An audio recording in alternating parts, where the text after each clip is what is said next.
Hi, and welcome to another episode of Plastic-Free North Devon Business Bites, which aims to shine a bit of light on some of the amazing businesses that we have in North Devon that are striving for sustainability within their business model and also helping us to achieve a more sustainable economy in general. And we're looking at a range of businesses from jewellery makers, people who make coffee, manufacturers, and we'll be building that list as we go along. And today we have Ray, who is the owner and director of a company called Nalu Beads, who both supply and make jewellery locally in Braunton. So Ray, hi. Hi, Claire. Hi. So Ray, can you just start off by telling us a little bit about your business, how you started and where you're based?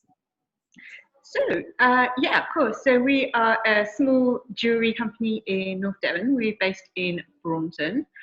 We've been going since about 2009, and essentially we make jewellery based on coastlines and oceans and beads that represent our beaches.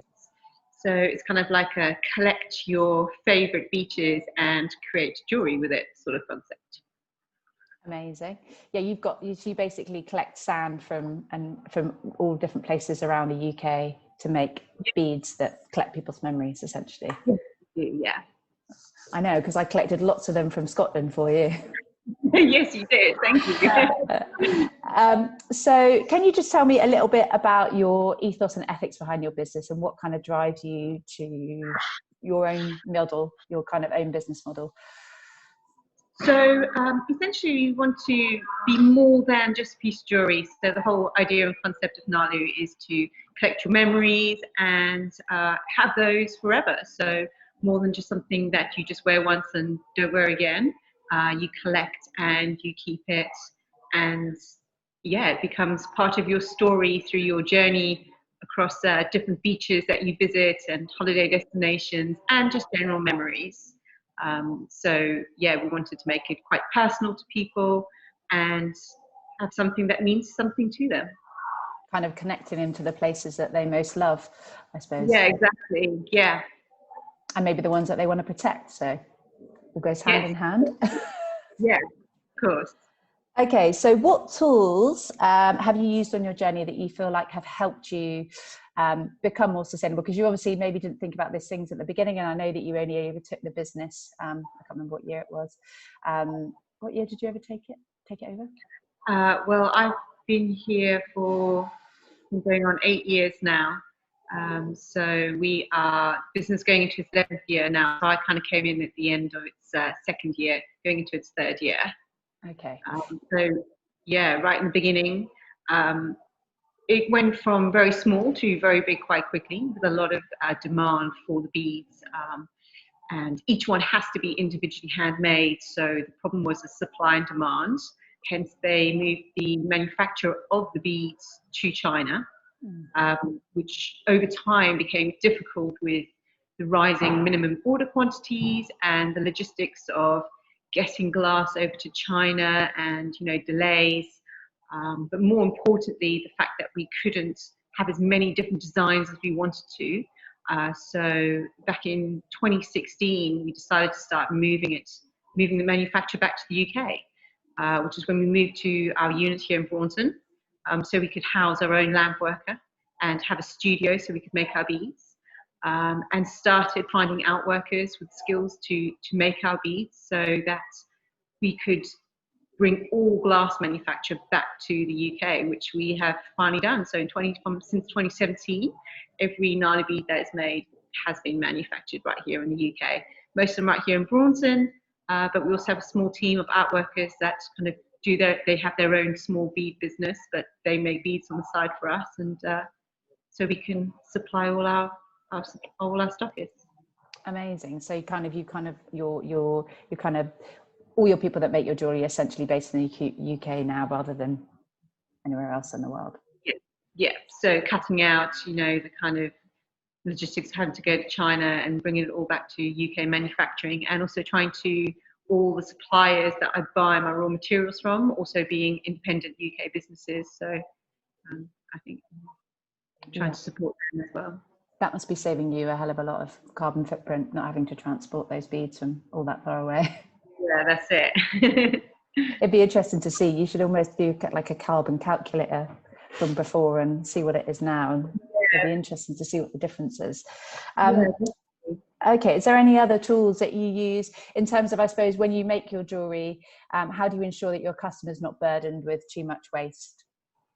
So as far as packaging goes, we make sure that where we can, we remove all plastic packaging. So a lot of our silver does come to us in little plastic packets, which we then remove and tissue wrap it. So all our gift boxes are made with cardboard. Little things like, paper tape used on to seal the packages. So yeah, essentially they will be getting a plastic-free order from us. So hopefully they won't have too much of anything to dispose of, just purely recyclable cardboard. Amazing. And you use a local cardboard manufacturer as well, don't you? Yes, we do. Like from the very start, we kind of designed our packaging. We always had we needed to supply a gift box with our items, which needed to be able to be posted to stockists and also to our customers. So we work with Smurfit down and Pottington and Barnstable to design our little boxes that we kind of fold up and hang your beads in. So yeah, they're fully recyclable. Okay, amazing.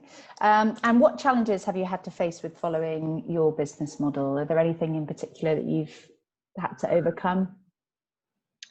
I suppose trying to find, keeping with the good quality materials and good quality workmanship, sourcing. It's quite a minefield trying to source good quality materials that are locally manufactured or ethically manufactured as well. But yeah, it's a case of trial and error. Like a lot of our glass, we still use Venetian glass, but we buy it from a small UK supplier who imports it. So he's kind of done most of the legwork for us in the importing. So buy from him is supporting his business too. And then just constantly trying to find smaller manufacturers that will make things like our cork cords or leather cords that we can then make up our bracelets and stuff like that from. But yeah, constantly having to kind of keep on top of how to improve, I suppose. The journey's never over, and it's just kind of what we're finding from everyone that we've spoken to is that there's you get so far, and the most important thing is that you're on it rather than getting it all done really quickly. Exactly, yeah, just small steps at a time, I suppose, and small changes. Yeah. And have you got any advice, or our last question, any advice or tips to other businesses that are trying to reduce their environmental footprint and improve sustainability for themselves and their customers? Probably just the same thing, like try and make small changes where you can. It's easier for us because we're quite small, so we can be quite adaptable to changing. But I suppose like small changes over time add up to make big differences. So just do what you can when you can do it. Yeah, absolutely. Well, thanks for your time, Ray. It's been lovely speaking to you. And I hope those that are listening, they find that kind of helpful. Ray's a brilliant human. And Ray, I was just going to say, do you find, because we haven't really done anyone with jewellery at the moment, would you promote your environmental messaging very much through your social channels, or could you be doing that enough? Do you find that that's a selling point?